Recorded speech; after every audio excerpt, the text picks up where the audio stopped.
Hello students, welcome to my channel study with Nitai sir. तो आज हम कुछ स्पेशल करने वाले हैं। स्पेशल का मतलब कि आप मैथ में 100 में से 100 नंबर कैसे लाएंगे। मतलब प्रैक्टिकल को छोड़ के अगर आप देखें तो 80 नंबर का ही तो परीक्षा होगी, टर्म 1 और टर्म 2 मिला के सब्जेक्ट मैथ के लिए। तो प्रैक्टिकल में तो सबको मोटा मोटी मिल ही जाता है। अगर आपको प्रैक्टिकल में 20 में 20 मिल जाता है और इधर आप 80 में 80 ले आते हैं तो आपको 100 में 100 लाने से कोई नहीं रोक सकता है। तो मैं उसी का प्लानिंग बताने जा रहा हूँ कि आप थ्योरी का जो एग्ज़ाम होगा क्लास 10th का, उसमें आप 80 में 80 कैसे लाएं। उसके बाद तो आपका प्रैक्टिकल पर निर्भर करता है कि आपको प्रैक्टिकल में कितना नंबर मिलता है। ठीक है, अगर आपका इधर आप अच्छा नंबर लाते हैं तो उधर आपका प्रैक्टिकल में अगर 20 में 20 आ जाता तो आपका तो 100 तो आना ही है। तो उसी का प्लानिंग में आज बता रहा हूँ कि कैसे आप 80 में 80 ला सकते हैं। प्रैक्टिकल को छोड़ के तो 80 नंबर का एग्ज़ाम है। तो आइए देखते हैं। तो टर्म 2 में देखिए, टोटल क्वेश्चन कितना पूछा जाएगा। 19 क्वेश्चन टोटल पूछा जाएगा। टर्म 2 में कितना question total 19। Term 2 subject math class 10th में बोर्ड एग्ज़ाम में टोटल 19 क्वेश्चन पूछे जाएंगे सब्जेक्ट मैथ में। और इसको 3 सेक्शन में बांटा गया, section A, section B, section C. तो सेक्शन ए में क्या होगा, क्वेश्चन 1 से लेकर क्वेश्चन 7 तक, जिसको अति लघु प्रश्न का नाम दिया गया है। मतलब टोटल 7 क्वेश्चन रहेगा सेक्शन ए में। तो उनमें से आपको सारे प्रश्न का उत्तर नहीं देने हैं। सिर्फ कितने देने हैं, 5 प्रश्न का उत्तर देना है। मतलब 5 गुना 2 मतलब 10 नंबर यहाँ मिलेगा। सेक्शन बी में क्वेश्चन 8 से लेकर क्वेश्चन 14 तक रहेंगे, लघु उत्तरीय प्रश्न। इनमें से किन्हीं 5 प्रश्नों का ही उत्तर देना है। और प्रत्येक प्रश्न कितना अंक का है, 3 नंबर का है। तो 5 दिया 15 नंबर यहाँ मिलेगा। सेक्शन सी में क्वेश्चन 15 से लेकर क्वेश्चन 19 तक है। 15 से लेकर 19 तक है। तो इसमें देखिए 15 से 19 मतलब टोटल 4 प्रश्न है। तो आपको 3 ही प्रश्न का उत्तर करना है। मतलब एक प्रश्न आप छोड़ सकते हैं। आप अपने चैप्टर के अनुसार जो चैप्टर आपको दिक्कत होता है उस चैप्टर का प्रश्न को आप छोड़ सकते हैं। मतलब आपको 3 ही प्रश्न का उत्तर देना है सेक्शन सी। और ये सेक्शन सी में देखिए आपका 15 नंबर है, 5 दिया 15 नंबर। ठीक है, अब कौन कौन सा सेक्शन मैंने जैसा एनालिसिस किया है सभी मॉक टेस्टों को, तो मुझे जैसा मिला कि सेक्शन ए में जो 1 से लेकर 7 प्रश्न आएंगे वो इन्हीं एक्सरसाइज से दिया हुआ है। 7.1 से है, 8.1 एक्सरसाइज से है, 8.2 से है, 8.3 से है, 13.1 से है, 15.1 से है। ठीक है, इस प्रकार से जो है इन्हीं एक्सरसाइज 14.1 से भी देखा गया कि प्रश्न दिया है। तो सेक्शन ए में ये चैप्टर को आपको अच्छा से तैयार कर लेना है। जैसे कि 8.1, 8.2, 8.3 ये त्रिकोणमिति का है। तो इसको आप डेली एक तो दो चैप्टर करके डेली पढ़ के आप इसको कंप्लीट कर सकते हैं। ठीक है, 15.1 यहाँ आएगा तो यहाँ भी आएगा। सेक्शन ए में भी है, सेक्शन बी में भी प्रायिकता दिया हुआ है। तो आप अगर सेक्शन 1 वाला सेक्शन ए का प्रायिकता पढ़ लेते हो सेक्शन 2 में भी हो जाएगा। 8 पॉइंट में देखिए 8.3 यहाँ भी, 8.3 यहाँ भी सवाल दिया है। 7.2 और 3 जो है सेक्शन बी से है। सेक्शन बी में देखिए कौन कौन सा एक्सरसाइज है, 7.2, 7.3, 9.1, 8.3, 11.1, 11.2 दोनों रचना है। ये 11.2 वाला वृत्त वाला रचना है और 11.1 जो है त्रिभुज वाला रचना है। तो 15.1 तो बता ही दिया कि 1 और 2 दोनों प्रायिकता दोनों सेक्शन में दिया है। मतलब आप प्रायिकता कर लेते हैं तो दोनों ही सेक्शन का प्रश्न आप बना सकते हैं। सेक्शन सी में देखिए कौन कौन सा प्रश्न है, एक्सरसाइज कौन कौन सा एक्सरसाइज आएगा। 9.1 से आएगा, 13.2 से आएगा, 13.3 से आएगा, 14.2 से आएगा, 14.3 से आएगा। तो देखिए इतना सा ही लिमिटेड चैप्टर है। बस आपको डेली प्लानिंग के तहत पढ़ना है, डेली 2-2 चैप्टर पढ़ना है।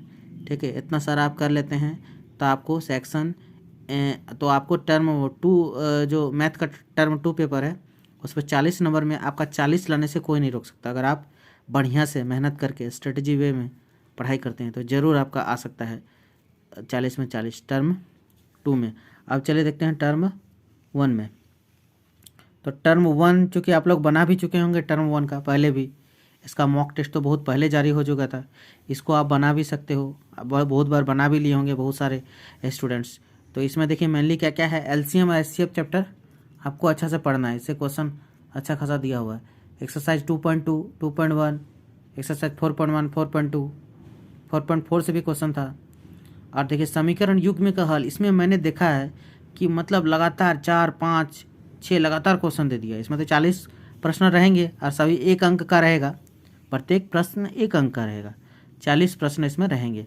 उसमें से कुछ कुछ चैप्टर से जो है लगातार क्वेश्चन दे दिया गया, जैसे समीकरण युग्म का हल का, जैसे अद्वितीय हल होता है, अनेक हल होता है, कोई हल नहीं होता, इससे बहुत सारे प्रश्न हैं। मोटा मोटी 4 से 5 प्रश्न सिर्फ इसी टॉपिक से दे दिया है। क्वेश्चन दे देता है, इसमें पूछता है इनमें से किसका अनेक हल है, इनमें से किसका अद्वितीय हल है, इस तरह करके हो सकता है। इस टॉपिक को आपको बढ़िया से समझ लेना है कि समीकरण युग्म का हल कैसे निकाला जाता है। तीनों का फॉर्मूला होता है A1/A2 equal to B1/B2 equal to C1/2, इस तरह के 3 फार्मूला होते हैं। इसको आप जरूर देखें क्योंकि इससे बहुत सारे प्रश्न थे। अब देखिए AP से क्वेश्चन देखा गया कि है इसमें टर्म 1 में, ऑप्शनल वाला में 5.1 है, 5.2 है, उसके बाद 10.1 एक्सरसाइज से है, ठीक है। उसके बाद आपको सर्वांग समता कसौटी को अच्छा से समझ लेना है। साइड एंगल साइड का क्या रूल होता है, साइड एंगल साइड कैसे निकाला जाता है, angle, side side side, RHS का नियम क्या है, इस नियम को समझ लेना है क्योंकि हो सकता है इसे परिभाषा टाइप का प्रश्न भी दिया हुआ था। ऐसा मॉक टेस्ट में मैंने एनालाइज करके देखा है। एक्सरसाइज 6.1 खासकर देखिए 6.1, 6.3, 6.4 का जो 1 नंबर वाला प्रश्न है, एक्सरसाइज का 1 नंबर वाला प्रश्न जो खाली जगह जैसा रहता है या फिर कहीं टिक करने का दे दिया है, सही गलत टाइप का, मतलब 1 नंबर वाला जो 1 नंबर या 1 लाइनर वाला जो क्वेश्चन है, 1 लाइन वाला जो क्वेश्चन है 6.1 का, 6.3 का, 6.4 का, सिर्फ 1 नंबर या ऑब्जेक्टिव टाइप का अगर कोई क्वेश्चन लग रहा है आपको तो वो बहुत अच्छा से कर लेना है। 1 नंबर इससे एकदम पक्का है, आना ही है, ठीक है। इससे 1 नंबर या आराम से बन जाएगा। अब वृत्त का पूरा कॉन्सेप्ट जान लेना, मतलब स्पर्श रेखा क्या होता है, स्पर्श बिंदु क्या होता है, ठीक है, वृत्त खंड क्या होता है, त्रिज्यखंड क्या होता है, वो तो 12 पॉइंट में भी है, लेकिन वृत्त वाला में पूरा कॉन्सेप्ट समझ लेना है। स्पर्श रेखा और जो 10.1 एक्सरसाइज है ना, उसका जो 1 नंबर का और जो खाली जगह है, उन दोनों को तो हर हाल में उसको एकदम बढ़िया से पढ़ लेना है क्योंकि उससे प्रश्न आना ही है, एकदम आना तय है, तो तय है वृत्त से। उसके बाद आपको त्रिज्यखंड समझ लेना बढ़िया से, वृत्तखंड समझ लेना, वृत्तखंड का सूत्र कैसे निकाला जाता है, त्रिज्यखंड का सूत्र कैसे निकाला जाता है, पूरा कॉन्सेप्ट एकदम 12.1 का। इस प्रकार से जो है आप टर्म 1 का ये चैप्टर को ध्यान से देखें, बढ़िया से एक बार बढ़िया से देख ले। ये सब चैप्टर को आपको करना ही है हर हाल में। अब मैं आपको बताता हूँ कि आपको प्लानिंग कैसे करना, अपना कैसे करके आप अपना प्लानिंग कर सकते। आपको मिशन 100/100 देखिए मैंने यहाँ पे लिखा है इसलिए क्योंकि प्रैक्टिकल का भी नंबर मैंने इंक्लूड कर दिया है। मैं उम्मीद कर रहा हूँ सबको 20 में 20 मिलेगा, किसी बच्चे को तो 19 भी मिल सकता है, तो उसका कुछ कम भी आएगा, लेकिन मैं चाहता हूँ कि सबका 100 में 100 आए। प्रैक्टिकल को मैंने जोड़ के यहाँ इंक्लूड करके 100/100 मैंने मैथ में कर दिया, टर्म 1 और टर्म 2 का दोनों का मिला के। तो देखिए जैक बोर्ड 2022 में आपको किस तरह से स्ट्रेटेजी अपनाना है।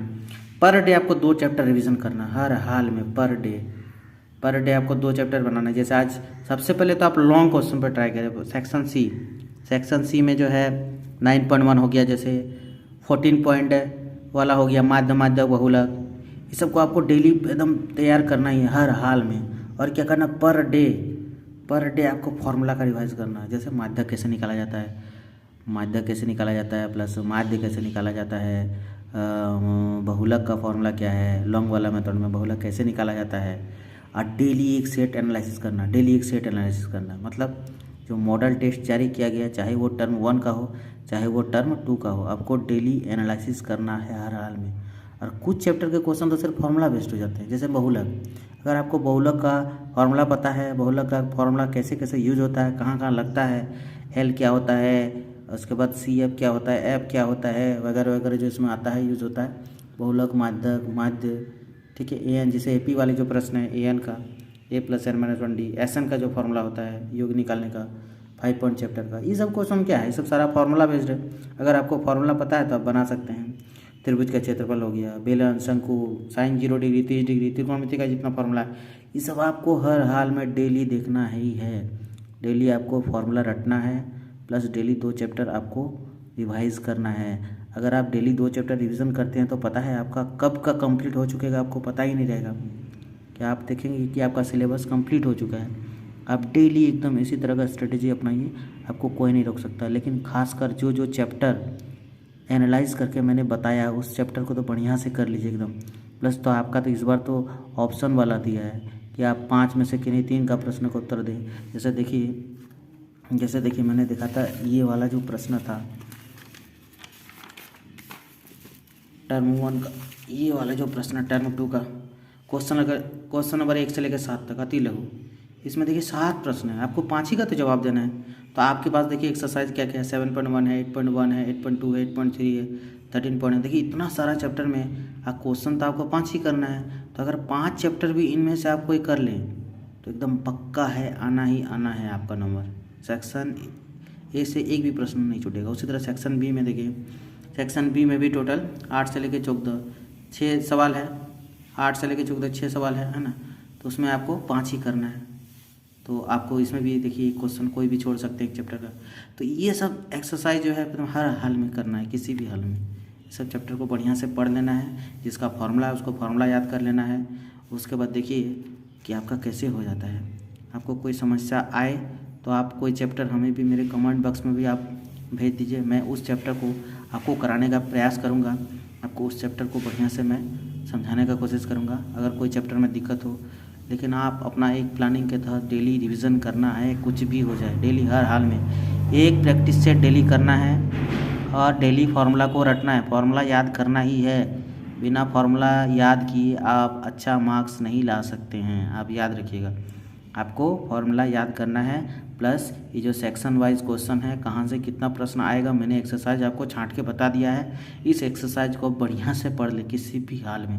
जैसे 7.1 अगर आप आज कर रहे हैं तो 7.1 में आप देखिए कि मॉडल टेस्ट में जो जैक द्वारा जो मॉडल टेस्ट जारी किया गया, क्या उसमें 7.1 का क्वेश्चन कितना सारा, जैसे 5 सेट में 5 क्वेश्चन मिलेगा 7.1 का, आपको 5 प्रश्न कर लेना है बढ़िया से, ठीक है। और देखना है कि मैंने जो 7.1 में एक्सरसाइज पढ़ा, कॉन्सेप्ट पढ़ा, उससे मेरा क्या मॉडल टेस्ट वाला सवाल बन रहा है। उसी तरह 8.1, 8.2, 8.3 सारा एक्सरसाइज का आपको पहले कॉन्सेप्ट समझ लेना है कि कैसे कैसे बनता है। फिर आपको मॉक टेस्ट निकालना है, मॉडल टेस्ट निकालना है। मॉडल टेस्ट निकाल के देखिए आप कि मॉडल टेस्ट में मेरे द्वारा मैंने जो कॉन्सेप्ट सीखा है क्या वो मैं यूज़ कर पा रहा हूँ क्या। इस तरह करके आपने खुद से एनालिसिस कीजिए कि क्या मेरा हो पा रहा है सब। जैसे त्रिकोणमिति आप 8.1, 8.2, 8.3 दो चैप्टर एक दिन करके अगर आप 2 चैप्टर डेली करते हैं तो सोच रहे हैं आपका एक कितना चैप्टर है, 1 2 3 4 5 6 7 8 9 10 है ना, 11 हो गया, 12 13 14 चैप्टर है मात्र। सोचिए तीनों सेक्शन 14 चैप्टर मतलब 7 दिन में आपका सारा चैप्टर बन चुका होगा देखिएगा, और विथ आपका मॉडल टेस्ट के साथ।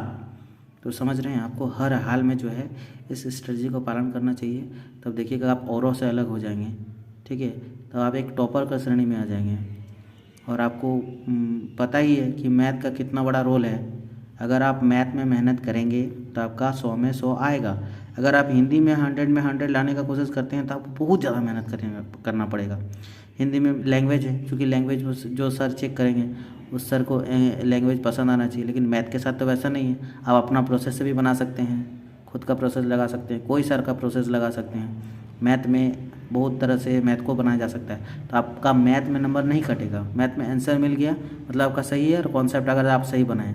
लेकिन हिंदी वगैरह इस सब के साथ नहीं होता है, उसमें सर को लैंग्वेज पसंद आना चाहिए आपका। तो जो है लैंग्वेज पेपर में नंबर उठाना बहुत ज़्यादा दिक्कत है, लेकिन आप मैथ में अच्छा अंक प्राप्त कर सकते हैं, लेकिन आपको एक स्ट्रेटजी के तहत पढ़ना होगा। और हाँ एक बात और, आपको टर्म वन का ध्यान रखना है। टर्म 1 को आप छोड़ नहीं सकते हैं, क्योंकि कोई भी बच्चा जो होशियार है, जो टॉपर बच्चा होगा वो टर्म 1 को भी तैयार कर रहा होगा भी। आप समझ रहे होंगे मैं क्या कहना चाह रहा हूँ। आपको टर्म 1 का भी पढ़ना है। LCM HCF हो सकता है कि आप भूल गए होंगे, एक बार देख लें। 2.2, 2.1, 4.1, 4.2, 4.4 और ये समीकरण योग वाला, ये सब आपको हर हाल में देखना है। डेली बेसिस पे एक बार एनालिसिस करना है। आपका कहीं भी कमी नहीं रहना चाहिए, आपको देखते ही रहना होगा, तभी आप औरों से अलग रहेंगे। और आपका 100 में 100 अंक लाने से कोई नहीं रोक सकता। आपको पढ़ना है, ठीक है। आपको अपना फ्यूचर में अच्छा अंक लाना है, ये आपके भविष्य के लिए बैठ जाएगा ये अंक। इसलिए कृपया ध्यान दें और अभी से, आज से ही, अभी से जैसे जैसे मैंने कहा उस प्लानिंग के तहत आप पढ़ते रहें। डेली आपको रिवीजन करना 2 चैप्टर, आप ज़्यादा भी कर सकते हैं। आपका अगर कोई दूसरा सब्जेक्ट का तैयारी हो चुका है तो आप मैथ पे ज़्यादा भी एफर्ट लगा सकते हैं, लेकिन आपको कम से कम डेली 2 चैप्टर करना ही करना है। और सेट तो मारना ही मारना है, प्रैक्टिस सेट पर डे आपको एक कोशिश करना। अगर आपका सारा ख़त्म हो जाता है किया हुआ टर्म 1 टर्म 2 का, तो आप टर्म 1 का भी मॉक टेस्ट मारिए। टर्म 2 का भी जो मॉडल जारी किया गया जैक द्वारा, आप जाके गूगल में डाउनलोड कर लें और उसको मारते हैं प्रैक्टिस का, या फिर आप कहीं प्रिंट आउट निकलवा सकते हैं तो प्रिंट आउट निकलवा के उसको डेली बनाते रहिए। देखिएगा आपका अवश्य होगा, आप एकदम अवश्य कर पाएंगे, आपका एकदम अवश्य नंबर आएगा। तो आपको कैसा लगा मेरा ये स्ट्रेटजी प्लान हमें कमेंट बॉक्स में ज़रूर बताएं और अपने दोस्तों को भी भेजें ताकि उन्हें भी फ़ायदा हो, वो भी अपना तैयारी को अंतिम रूप दे सके। और आगे भी इसी प्रकार के वीडियो पाने के लिए हमारे चैनल को सब्सक्राइब करें, बेल आइकन को ज़रूर दबाएं और नए हैं तो वीडियो को चैनल को सब्सक्राइब करें और अपने दोस्तों को भी ज़रूर शेयर करें। धन्यवाद।